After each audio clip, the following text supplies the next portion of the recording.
E aí, pessoal, beleza? Dando continuidade aqui à Era Vargas, né?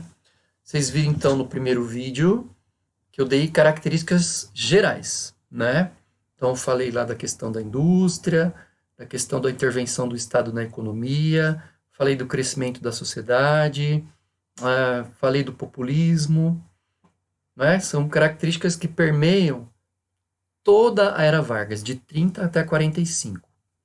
E aí vocês viram lá que os historiadores dividem a Era Vargas em três momentos. O governo provisório, que é esse que a gente vai ver no vídeo de hoje. Um segundo momento, que é o governo constitucional. E um terceiro momento, que é o Estado Novo, né?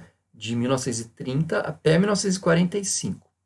Hoje a gente não vai até 1945, a gente vai falar do primeiro momento, governo provisório, 1930, 1934. Tudo bem? Gente, vamos lembrar uma coisa. Na linha do tempo da República, a primeira fase da República a gente chamou de República Velha, ou Primeira República, não é? Lá vocês viram que existiu o predomínio de São Paulo e Minas no poder. Politicamente pensando. Essa alternância de São Paulo e Minas. São Paulo e Minas. A gente chama essa alternância de oligarquia. Né? O poder de poucos, o poder de alguns. Vocês viram que essa característica da República Velha fazia com que outros estados que não participavam do poder ficassem insatisfeitos com essa postura de São Paulo e Minas. Então, esses outros estados são chamados de oligarquias dissidentes. Então, existe a oligarquia cafeeira, que manda durante a República Velha, e as oligarquias dissidentes. No fim da República Velha, vocês viram que essas oligarquias, algumas oligarquias, se uniram contra São Paulo e Minas e derrubaram a República Velha. Quando eles derrubam a República Velha, começa a Era Vargas. Não é? Que oligarquias dissidentes são essas que lutaram contra São Paulo e Minas? Paraíba, Rio Grande do Sul, Rio de Janeiro, não é? Esses estados reunidos, não é, derrubaram a República Velha. Claro que tem fatores como a crise de 29, uma série de fatores relacionados a crises econômicas e tal. Mas, para a gente enxugar essa informação, as oligarquias dissidentes derrubaram a oligarquia cafeira. Acaba a República Velha aqui, 1930, depois da Revolução de 1930. Ótimo. E agora? O que vai acontecer? O Vargas está no poder. Repara que toda a estrutura que foi derrubada vai ter que ser repensada. Quando o Vargas chega ao poder, ele não vem com planos definidos. Então a economia vai funcionar assim, a política vai funcionar assim. Existe um tempo inicial, um tempo provisório para ele criar situações, para o governo dele criar situações. Por isso que essa primeira fase da Era Vargas se chama governo provisório, que durou 4 anos, de 30 a 34. Então, provisoriamente, o Vargas foi tomando algumas atitudes para desmontar o antigo sistema da República Velha e tentar consolidar, deixar sólido, deixar firme uma nova realidade dali para frente. Não é? Vamos ver o que aconteceu, então, nesse governo provisório. Olha lá. Suspende a Constituição de 1891. Lembra que é uma Constituição que a gente viu lá no comecinho da República Velha, né? Fecha Congresso e Assembleia. Então, quer dizer que ele não permite o debate público. No momento de agito, no momento de Revolução de 30, É lógico que São Paulo e Minas, que perderam o poder, vão querer resgatar esse poder de volta. Então ele fecha para o debate, fecha as assembleias e então ele cria uma estratégia chamada estado de compromisso. Por que ele cria essa estratégia? Porque é mais ou menos assim: se você, no momento de crise em que as pessoas estão com as opiniões mais inflamadas, mais nervosas, né? Se você impede elas de opinarem porque você fechou o Congresso e a Assembleia, você pode gerar uma revolta e perder o poder. Então, o que ele cria para amenizar essa situação é o tal do estado de compromisso. E o que é o estado de compromisso? É um nome bonitinho, digamos assim, para dizer o seguinte: olha, gente, aqui todo mundo participa do debate, mas ninguém controla, tá bom? Na verdade, quem controla é o próprio Vargas. Imagina o Vargas no centro e ele tem um estado de compromisso com industrialistas, com cafeicultores, né, que estão em crise por causa da crise de 29, com operários, com populares, com militares, com a ramificação da igreja. Então, todos vocês participam, né? Temos um compromisso entre nós. Ninguém controla nada, tudo bem? Na verdade, ele era o centro do estado de compromisso. Né? Então, é uma estratégia para ele conseguir deixar firme a proposta que ia contra o período anterior. Né? Porque existia o risco de o período anterior das pessoas da República Velha voltarem ao poder de novo, e ele sabia disso. Diante dessa situação, ele cria esse sistema de estado de compromisso. Todo mundo participa, no fundo quem controla é ele.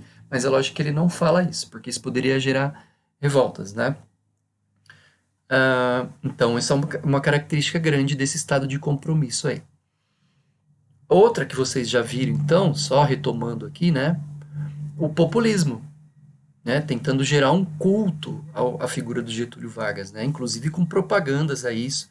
Vocês vão ver que tem um departamento de imprensa e propaganda que chama DIP, que vai trabalhar nas cartilhas dos alunos, nas festas nacionais, bandeiras, imagens compridas, né? É bem ao molde de coisas que estão acontecendo na Europa lá na década de 30, né? O culto ao líder, não é? No caso aqui, com essa característica populista de você conceder esses pequenos benefícios para as massas, desde que você não mexa na estrutura da elite. Não é? Isso é o populismo que eu expliquei no vídeo anterior. Ainda nesse pequeno governo provisório aí, em que ele está tentando se equilibrar para consolidar a ideia dele, acontece uma revolta paulista. Lembra? Os paulistas no período anterior, antes de serem derrubados, não eram os donos do poder, eles eram os donos do poder, política do café com leite, São Paulo e Minas. São Paulo principalmente. Os paulistas, o governo paulista, estava indignado de ter perdido o poder que ele tinha anteriormente. Então eles tentam a todo custo, a toda maneira, derrubar o governo do Vargas. Né? Então olha a proposta dessa revolta paulista de 1932. Derrubar o Vargas, conseguir autonomia para São Paulo, né? Voltar a ser o carro-chefe da economia, da economia e da política brasileira. Porém, Vargas colocou o exército em torno de pontos específicos do estado de São Paulo para abafar esses movimentos de expansão que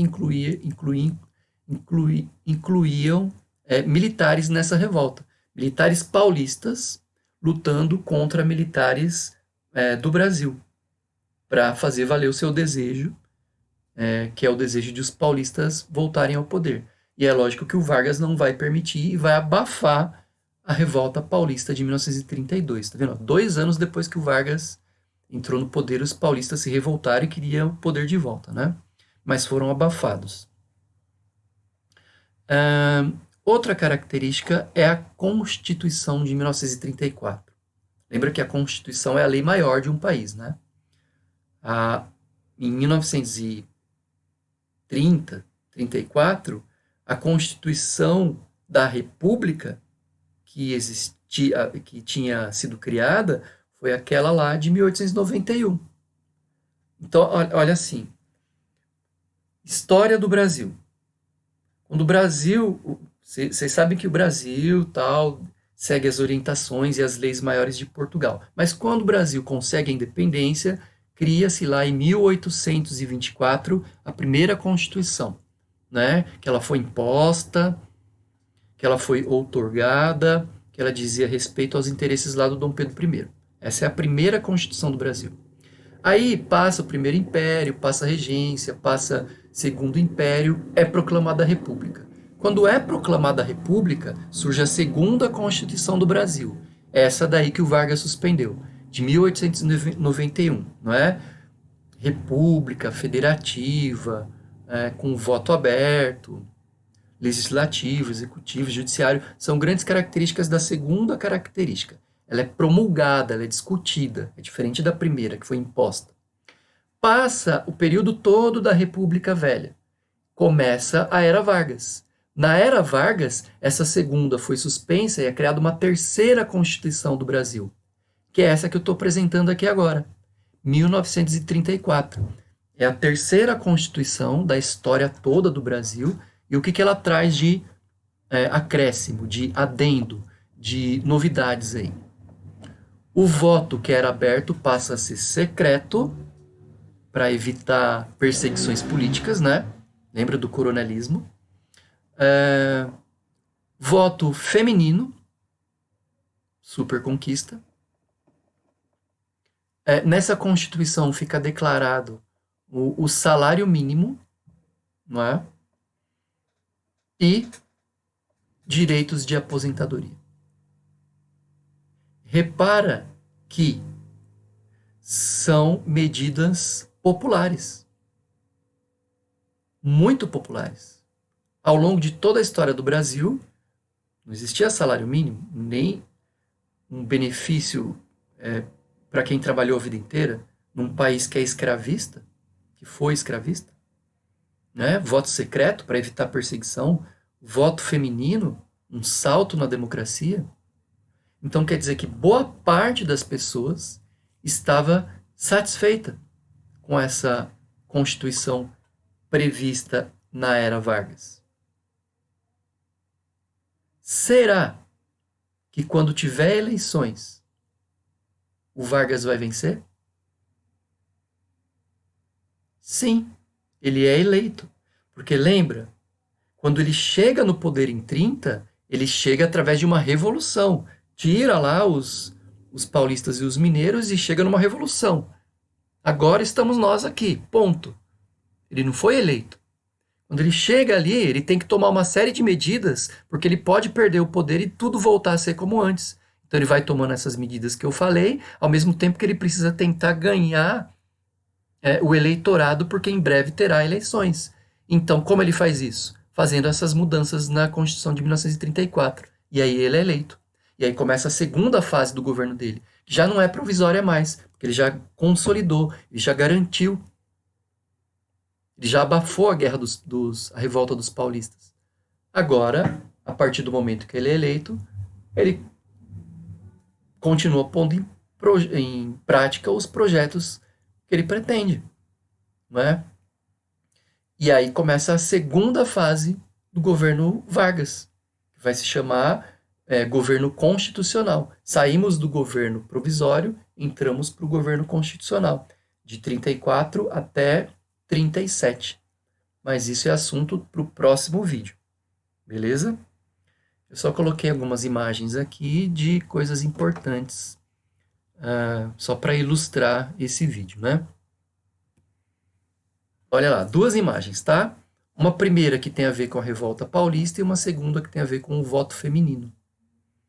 Então, olha lá, as mulheres votando pela primeira vez em 1934, com seus modelitos, não é? Uma super conquista. E aqui, uma imagem da época da Revolta Paulista. Então, ó, você tem um dever a cumprir. É um dever militar. Tá vendo que ele tá vestido de militar, tá com uma carranca, né? Tá com esse dedo aqui para frente apontando para você, falando com o indivíduo. Lembra que isso é uma estratégia do marketing, do cinema, né? Em primeiro plano. Consulte a sua consciência. Você tem um dever, a sua consciência, meio que tacando o dedo na sua cara. E o dever é lutar, nesse caso, por São Paulo, né? Tá vendo a bandeira paulista aqui. Então isso aqui é uma propaganda da época da Revolta Paulista, conclamando os paulistas a derrubarem o governo Vargas. Só que isso foi abafado e o governo paulista não conseguiu voltar a fazer o que acontecia na República Velha, né? Para que essa imagem aí, ela parece bastante com aquelas da época da Primeira Guerra, né? Apontando o dedo, né? O militar apontando o dedo. Ela é inspirada, na verdade, né, uma cópia, talvez, da ideia, né? Mas, enfim, então eu separei essas duas coisas aí para ilustrar esse primeiro período do governo do Vargas, que é chamado de governo provisório, né? Duas coisas importantes que aconteceram entre 30 e 34. A revolta dos paulistas e o voto secreto e feminino. Tá bom, gente? É isso aí, então. Espero que vocês tenham gostado. Para a gente não se estender muito mais. Valeu!